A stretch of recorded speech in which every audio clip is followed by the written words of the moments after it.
सांगली जिल्ह्यातील तासगाव तालुक्यातील तासगाव पोलीस ठाणा हद्दीतील चोरांचं प्रमाण वाढल्याने सांगली जिल्हा पोलीस अधीक्षक संदीप घुगे व अपर पोलीस अधीक्षक रितू खोकर मॅडम आणि तासगाव उपविभागीय पोलीस अधिकारी सचिन थोरबोले यांनी तासगाव पोलीस ठाण्याचे पोलीस निरीक्षक सोमनाथ वाघ यांना या घरफोडा तपासाच्या सूचना दिल्या होत्या। या अनुषंगाने पोलीस निरीक्षक सोमनाथ वाघ यांनी तासगाव पोलीस ठाण्याकडील गुन्हे प्रकटीकरण पथकास हे गुन्हे घरफोडा उघडकीस करण्याचे आदेश दिले। याचवेळी तासगाव पोलीस ठाणे गुन्हे प्रकटीकरण पथकातील police head constable Amarsingh Suryavanshi,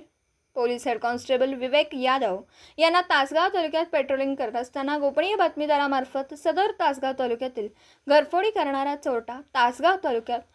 त्याच्या आईला भेटण्यासाठी येणार असल्याची गोपनीय माहिती मिळाल्यानंतर सदर पोलिसांनी या गुन्हेगाराला पकडण्यासाठी तासगाव पोलीस ठाणे गुन्हे प्रकटीकरण पथकातील अंमलदार सतीश माने, अमर सूर्यवंशी, प्रशांत चव्हाण, विठ्ठल साणप, विवेक यादव यांनी तासगाव येथील इंदिरानगर झोपडपट्टी येथे जाऊन अत्यंत हुशारीने सापळा रचून या गुन्ह्यातील संशयित आरोपी सनीदेव अनिल शिंदे वय वर्ष 26 राहणार करगणी तालुका आटपाडी जिल्हा सांगली,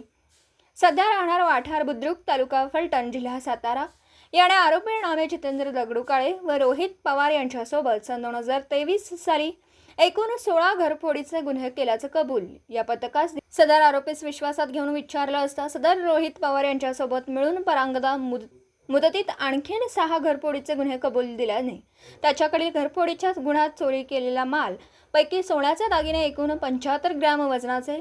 5,43,750 रुपये किमतीचे सोन्याचे दागिने तसेच रोख रक्कम 52,000 रुपयाचा एकूण 5,95,750 रुपये किमतीचा मुद्देमाल त्याच्याकडून या पोलीस पथकाने जप्त केला।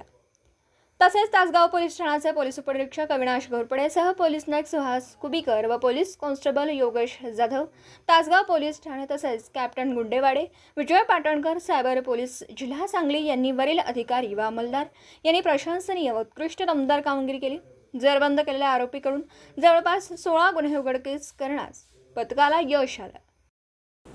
दिवसभरातील घडामोडींचा आढावा घेण्यासाठी पाहत रहा N24 मराठी न्यूज चॅनल।